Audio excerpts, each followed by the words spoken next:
Ladies and gentlemen, today's guest, Callan the Rockstar Potter, of course, here to break down Eternal MMA 80, which happened at HBF Stadium in Perth, October 28. It was a cracker of a card. Quillan Salkilld defending his lightweight championship against Brett Pastore. Now, I mean, do hit up Eternal MMA if you want to find out the results and see some photos and clips and whatnot. But look, if you're new to this, sit back. It's just going to be about 45 minutes of two grown men talking about one of the best cards of the year and where to from here.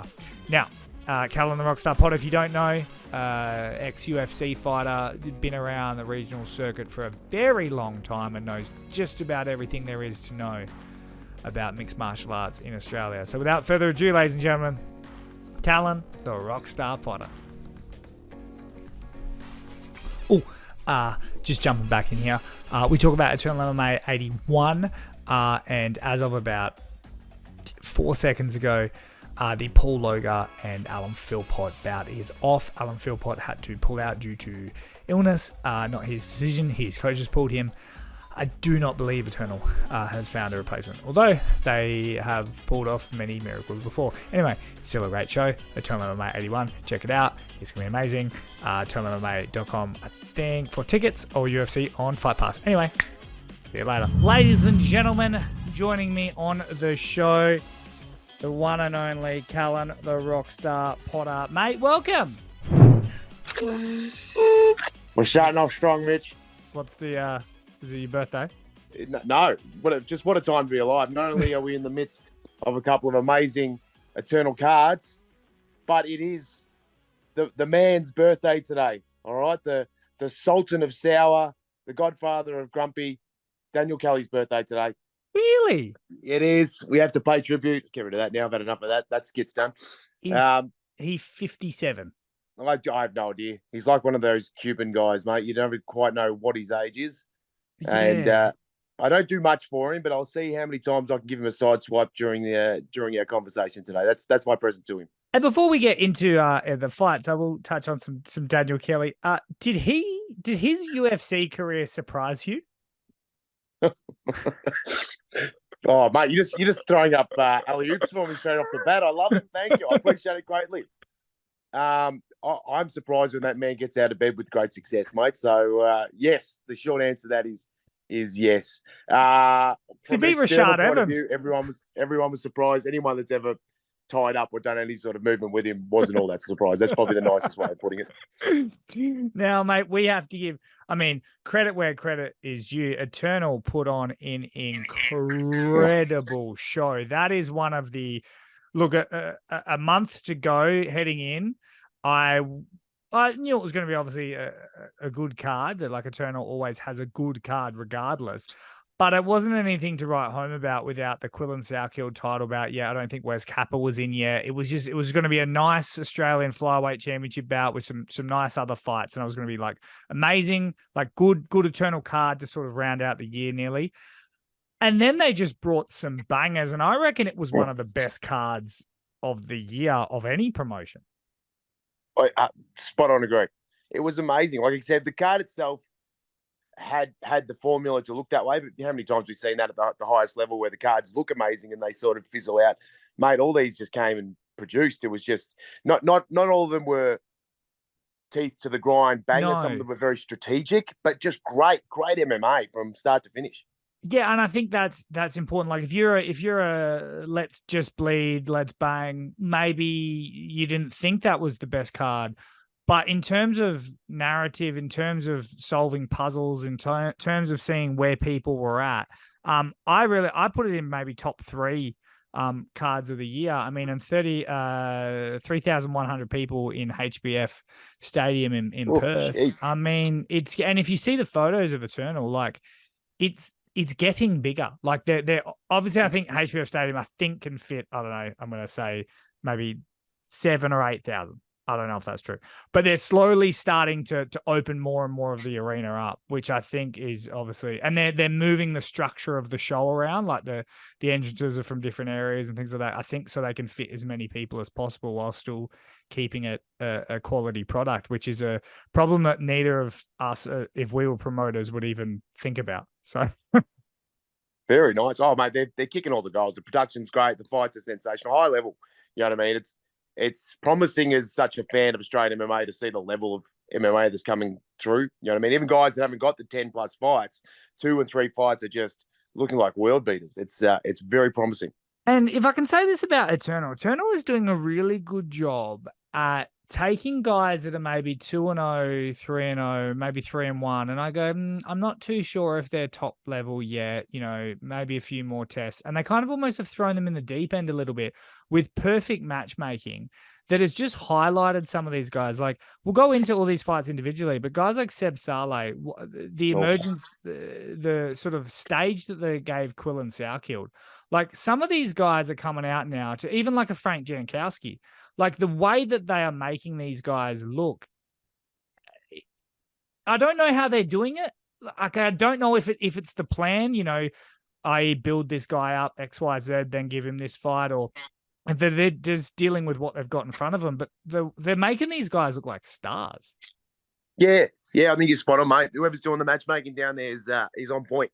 You've got the right stylistic matchups, and even in saying that, it's the right sort of linear matchups too. The right people are fighting the right people so we're getting the spearhead in the divisions.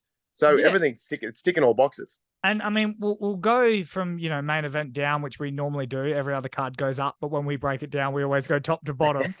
But I think Cam, Eternal, Ben, whoever made it, deserves a round of applause for the opponent that they got, Quillan Salkilld. Now, we have been critical of the past of bringing in internationals that it doesn't really mean much. We'd rather see them fight Australians and yada, yada. They found a way to have that victory for Quillan mean as much as beating Togo, as much as beating Becker, as much as beating Martinez. Like, I don't know how they did it, but it was...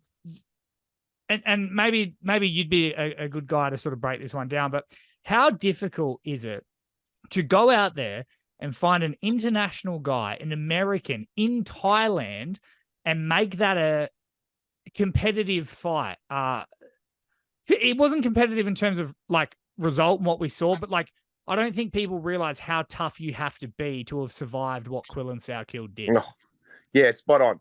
And again, you and I have been utmost critical about that, but you can speak for yourself. It didn't have the same feel as some random guy from the middle of Asia somewhere popping in. You know what I mean? I'm not sure I don't think it's a nationality thing so much as far as, this guy had a few different credentials. We had a little bit of a backing story with him. I could see some footage of him, see his background and his grappling with his sambo. Go, this guy's got some legit skills. So I was able to build my own storyline with it, my own story arc coming into the fight. So I knew the challenges that Quillan had to get over. So the fight did mean something. You know what I mean? 1,000% I was partial towards Quillan. I didn't want to see no international come in and spoil one of our boys. So I was only cheering in the one direction. So I was happy with the result, but it did have a different feel to some of those other matchups we talked about. There were a very interesting thing, especially from me. I was like, if I can get invested, maybe everyone else can as well. So obviously I interviewed him, not an Australian, but I was like, I want to chat to his opponent, Brett Pastore, and learning about him was incredible. Like I actually really got an insight to a point where I felt like maybe concerned for Quillan to take this fight, because I was like, this guy's really switched on.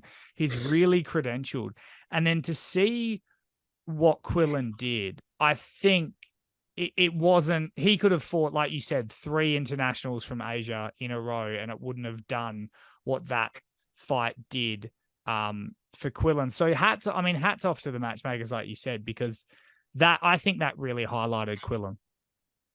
Yeah, spot on. I'd be interesting to see if you had the same sort of squint moment that I did. I believe it was the start of the 3rd, not the 4th. So, if I was going to critique, like, how could you not give Quillan just A+, A+, A+? He looked amazing. He showed skills that I hadn't seen too much of before. He's just an absolute gun. Big for lightweight. He's massive. But one thing I was a little bit worried about at the start, as that fight was going on, particularly in the 1st and 2nd round, as much as Quillan was just stooging him, was his pacing seemed a little bit off. It looked like a real quick, maybe 3-round fight pace, and he was really burning out. I'm like, geez, he's pushing hard for that finish, which I get, but I hope he's aware this is a 5-round fight. And then in the start of the 3rd, I believe it was, Pastore came sprinting across the cage and shot a double. And I thought to myself, oh no, this guy's really switched on. And he's gone and Homer Simpson's Quillan. And he's gone and laid back, taking a beating and tried to get him to tire himself out. And luckily, about halfway through the round, Quillan reversed, got back on top. He just kept working for the next three. But I tell you what, I had a real bit of a come to Jesus moment then and going, oh my God, I hope this isn't what I think it is. Now, I feel like Quillan, and I could be speaking out of turn here, and it could be recency bias as well, but I feel like Quillan has gone from like guy to watch, a couple fights ago when he got the Blake Donnelly fight, and you go, yeah, you'll probably make the UFC, but you'll see how he goes, to he's got that like Nolan Della, obviously Nolan hasn't done the things Jack Della has done just yet, but like that Tom Nolan, Jack Della type of rub. So when we finally do see Quillan, I feel like he will already be sort of crafted in the UFC, the way that, and they don't pick fights, but they do almost have some form of like roadmap for them. And I feel like what Quillan's shown in the last couple of fights, the UFC is not just looking at him, they're looking at how to plan out his career. Yeah, spot on. I can tell you right now, if you were a local guy, you would have much rather fought him before that last fight. Like he's gonna level up 2 or 3 levels just because of that fight. 5 rounds, high pace, quality opponent. He's going to go up another 2 levels, and he was already at a sensational level prior. And I think it's good he's got the belt, because if he didn't have the belt, I don't think he gets a fight. I don't think anyone takes that fight. Yeah, I wouldn't be jumping. Yeah, local guys won't be jumping at him. Where the Eternal, and this is something that Eternal has over any other promotion in Australia, and I love Hex, and their belts mean stuff, but an Eternal belt is starting to mean I'm going to the UFC. Yeah, it's a bit of a I was going to throw a Harry Potter reference in there. What's those stupid things they touch and they portal somewhere else? I should know this. It's my bloody namesake. Wand. A port key. Yeah, it's a port key. Look at me go. Chase. The old Eternal belt. It's a port key straight to the UFC, isn't it? It really is. I mean, especially in the flyweight championship as well. I believe like everyone that has touched that flyweight belt, I mean, I could be wrong here, but I believe everyone that has touched that flyweight belt has hit the UFC to some degree. Yeah, spot on. Yeah. So Quillan, if we're grading this A+, it's hard to go again. Again, I think he'll learn better with his pacing, but look, it's hard to say. At the start, I was saying it as I was watching the fight. Then you watch him finish the way he finished, like, and he dominated nearly every minute. Like, that'd be an unfair adaptation. But I think when I say pacing, I think he'll be able to interval himself a little bit where he'll be able to burst at the right time to get the finish next time. If, again, that is being so critical to the T. You know what I mean? He did everything he could to finish, not to finish that guy. So, yeah. But A+ is about the score I'd give that kid. Yeah, I think that decision gets him more press than it does a finish. I think that did more for his career going 5 rounds than it did finishing him. I also think Brett Pastore, mate, we had a JJ Ambrose, an adopted American, leave. I would very much like to see Pastore return to Australia and have a lot of fights here. 100%. I love him on the local scene. He brings a lot to it. He's going to be a huge trouble for a lot of guys on the local scene. That level of grappling, you know what I mean? If you haven't got cardio plus good defensive grappling coming out your wazoo, you're in a lot of trouble with that bloke. I'll say something. I'll say a big call here. I reckon once Quillan moves on, I reckon we could see Pastore, if he does fight again here, I reckon we could see him champion of Eternal.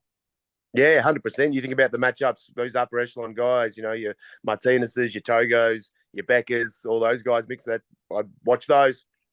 And look, we move on over to the Australian flyweight championship, the Eternal MMA flyweight championship. Like we said, you touch that, you're basically in the UFC.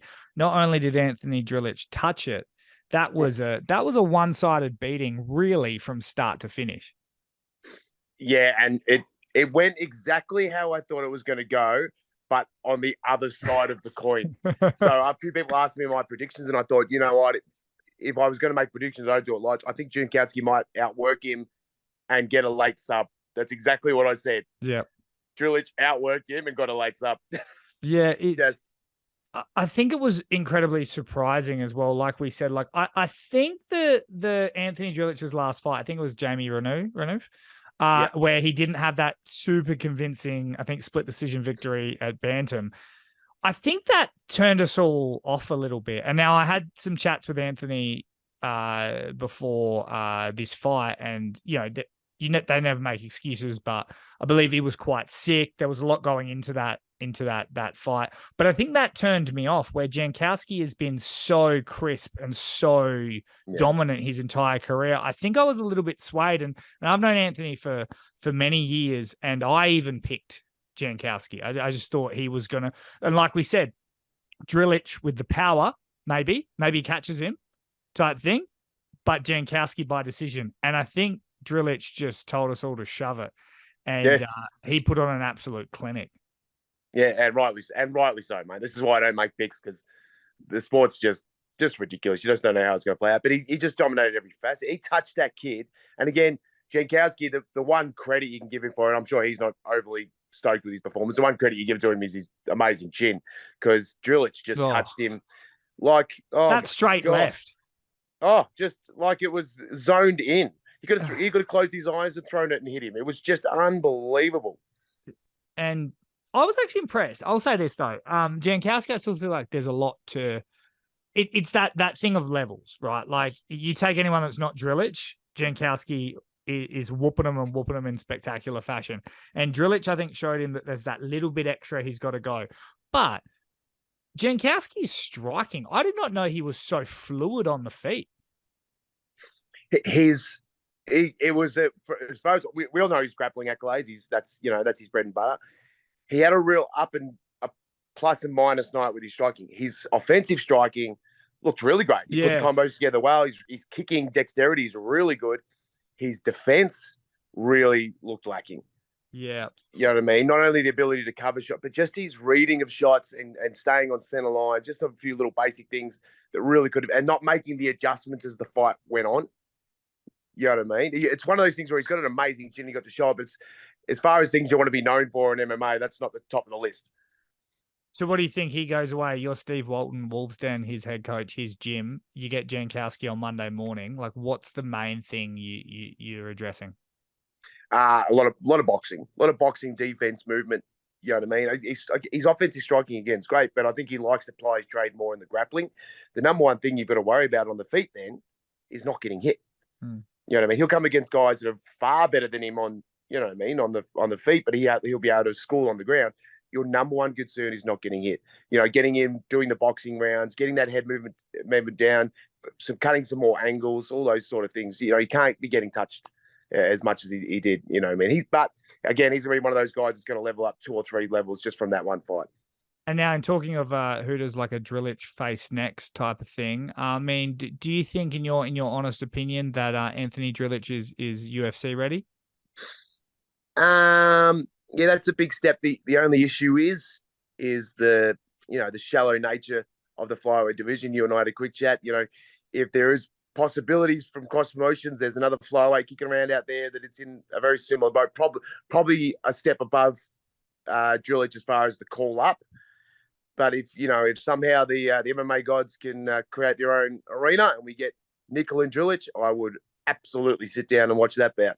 That's right, Stewie Nicoll, Anthony Drilich. I think that is definitely the fight to make. You know what I'm also liking from Drilich as well is, and I don't know the back end of I know that Ben Vickers is a credible coach, especially at managing like talent and not egos, but guys that have brands. He's really good at just managing that, where you never see a guy leave scrappy because there was a problem in the gym or a problem with it just doesn't happen. However, there are guys that have their own gyms, and like Drilich with his Becca, Rod Costa, like they're all kind of managing their own gyms, but still coming together like a super camp. And that's credit obviously to Ben and how he runs that.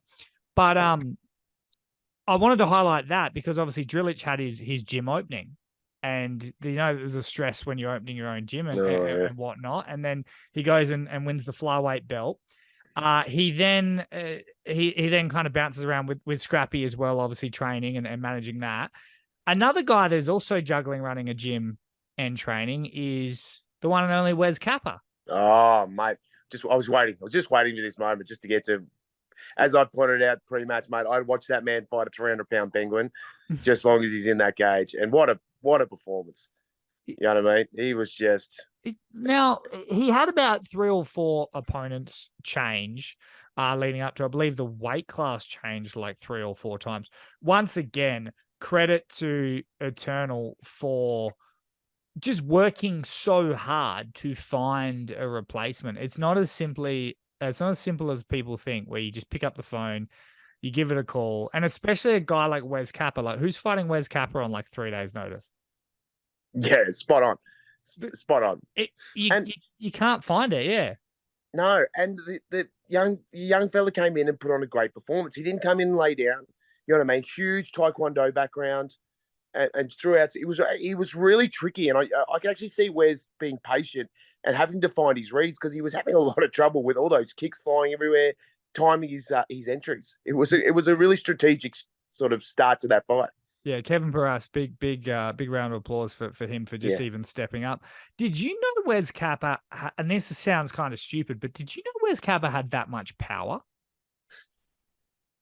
Oh, I haven't been hit by him, thank Christ. But I suspected it was in there somewhere. I talk a lot about with our students when it comes to the striking, grapple, everything about posture. Mate, you watch him, he's so strong and sturdy without being stiff. Yeah. Like, just his general posture, it just looks amazing. And I remember sending you the message saying, geez, I would pay money to go watch him and Jack Dalla mixing up in the gym just for some rounds. That would be just enjoyable to watch those guys getting some rounds in together. Now, he wants to make so he wants a lightweight fight, obviously, to prove he can make the lightweight limit. And then he doesn't see a problem with getting a title shot. Now, unfortunately, with the lightweight, you've got so many fighters. You've got so many guys. However, think about this. They all train together, right? Let's say Jack Becker wins. He's taking on Kieran Joblum this weekend. Now, let's say he wins. He's next in Perth, February. Quillan, Salkilld, Jack Becker. That's 100% going to happen because I have a brain, and that just that's got to happen, right? Wes Kappa is not gonna then step in and fight Jack Becker. They're the best of mates, right? But there is a promotion that I am aware of that doesn't have a lightweight champion. Hex. Look, I'm just saying, there's a guy that I think I would like to see him fight. Oh, please do it. Drop it. Please drop it. Please. Wes Kappa for the Hex lightweight title versus Josh Togo. Done. Sign me up. All my money. March. Sign me up.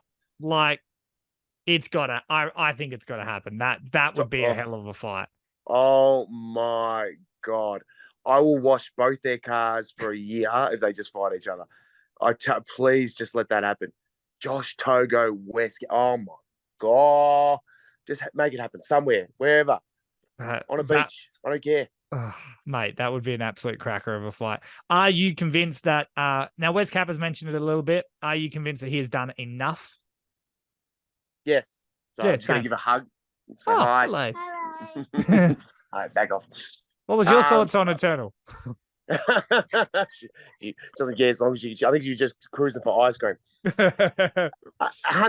And do you know what? It's going to be another scenario similar to a Becca scenario. I'm a massive fanboy. I'm Wes Kappa team 101. So yes, what he says is 100% true. The backlog of fight experience that bloke's got, he does get to jump a bit. You know what I mean? Okay, I understand that a lot of his work hasn't been done as of recent, but the backlog of work that he's done, he's come back now. He's got 2 great wins. All right, 100% I agree. Let's get one at the weight class against a top contender. Then he's title picture. Yeah. I think that's easy. I think almost. I know this. It won't get planned out this way, but have him in Perth in February. Have him fight at lightweight. Have him win that title fight on Hex in March. Oh my God, that you talk about like matchups that just get me So excited. Oh my God. If that was they couldn't name it too far ahead because I'd be going to bed every night just thinking about that matchup. It'd ruin my life. I'd lose my job. My wife would divorce me. No. It'd ruin my life. And in saying that, I do like when guys take fights on 3 days' notice. I feel like they deserve to get their flowers as well. I feel like let's get Kevin Piras in there, give him a good fight, give him some good stage. He deserves it. And let's see what he has. Another guy that has a crazy backlog, and had to sort of get back in there. The one and only Dan Jones, White Chocolate, 8-0. 4.5 years ago, then steps up to take on Seb Szalay, who I believe was 4-1 at the time. Originally trained by Solar the Hulk, then Hun Martial Arts. I believe spent some time at Wolves Den with Steve Walton, but now at the great freestyle with Sorry, Joey mate, give me Lopez. two seconds, sorry, brother. Go for it. Go. Both yous now. If I hear yous again, big trouble. Go. Who is him? Yo. Hey, got the kids. They're great, mate. Kyle Got the Noke, kids. Kyle Noke messaged me this morning. He sent me a voice message, because John Martin Fraser was on the podcast. This is a side story. I'm keeping all of this in. He literally goes, because I go, how do you want to be remembered? Or like, no, so I go, what advice do you want? Has Kyle Noke ever given you? And John Martin Fraser's like, he couldn't really think of too much. But then he goes, like Kyle Noke listens to it, and then he sends me a voice memo in the morning, and he goes, I don't know why John Martin Fraser didn't say this. He's like, but the best advice I ever gave him is that when you're having a piss, when you stop, you got to get your 2 fingers underneath like your taint and push, and that immediately stops it with no trickle. So that was my voice note from Kyle Noke at 6 a.m. Whatever advice Noke is handing out, I'm taking it because I just saw you just put a picture up the other day of him finishing a workout, and he's talking about taking the piss. He's taking the piss, mate. You're retired, all right? Don't be looking like that. He's got his shirt off, all right? Well, he's the main training partner for John Martin Fraser for this Eternal MMA middleweight championship bout, and I believe he is still putting it on, Mr. Fraser. Of course he would be. Do you know what I was thinking? I was talking about it. I can't remember who I was talking to. But I'm doing a bit more grappling now, and I want to, I'll do a few more grappling matches and that. And people talking about who. I say, do you know what? I wouldn't mind. We can organise it. I have a grapple with Noke. That'd be a good one. That'd be good fun. Then I saw that picture the other day. Now I don't worry so much about the grapple, but I refuse to be in an enclosed area with a man that looks like that if we have to at some stage take our shirts off. But my fragile ego couldn't handle that. All right, I would much rather a man choke me out. I'll throw the fight as long as we get to keep our shirts on. Oh, mate, he is. Look, I'd love to see him back just for a laugh.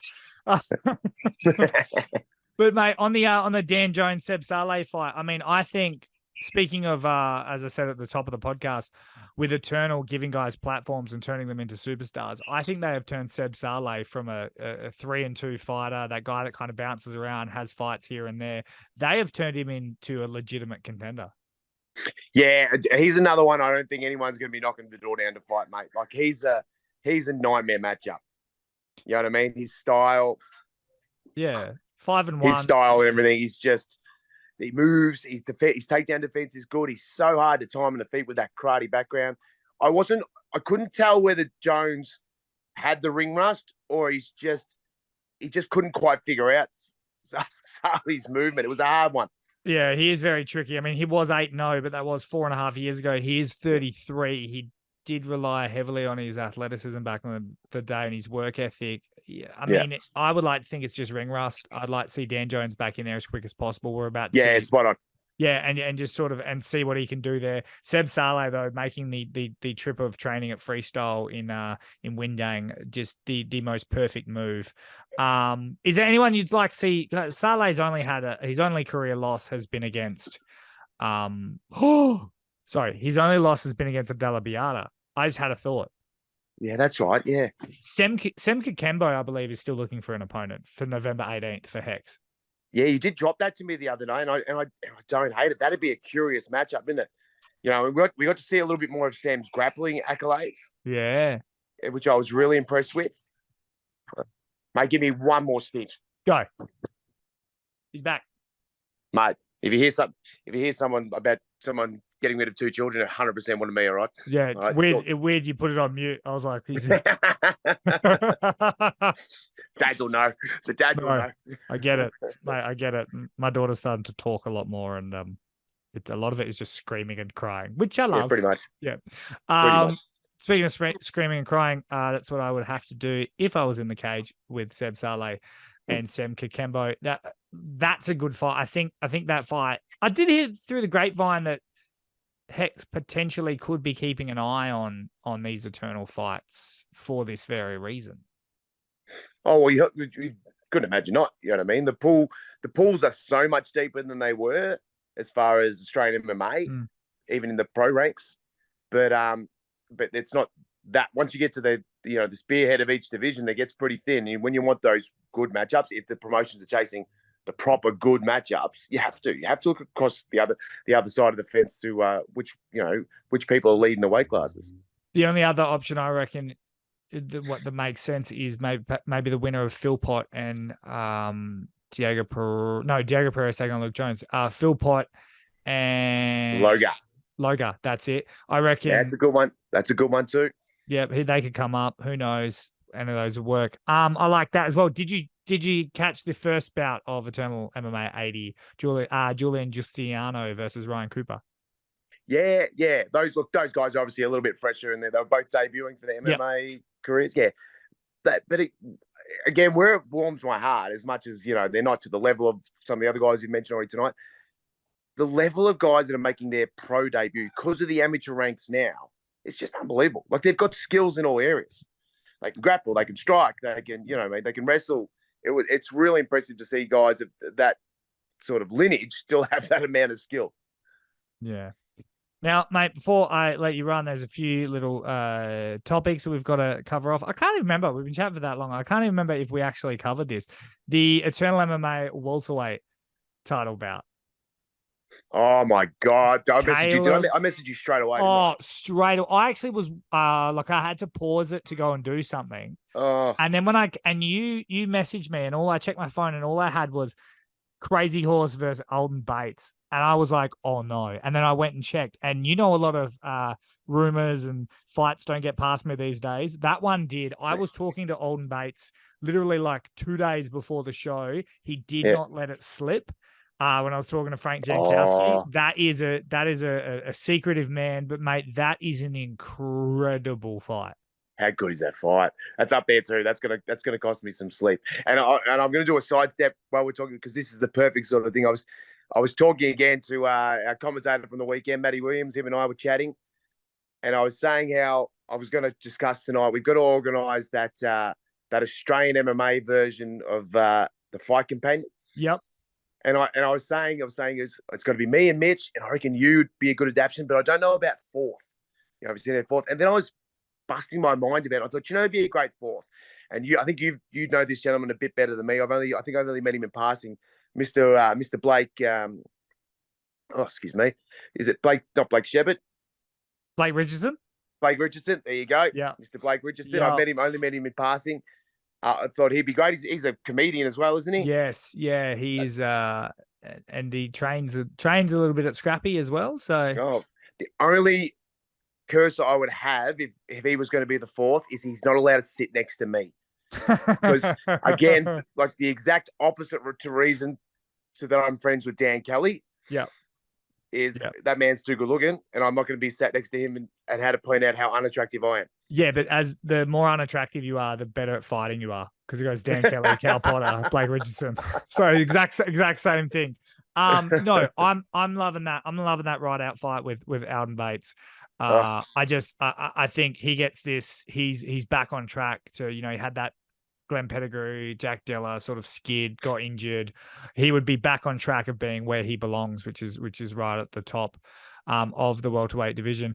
Speaking of your boy Bones, what were your thoughts on the commentary? Awesome. Yeah. Awesome. I liked it. It was different. I'm so partial towards Matty Williams. I love the way he gets it done.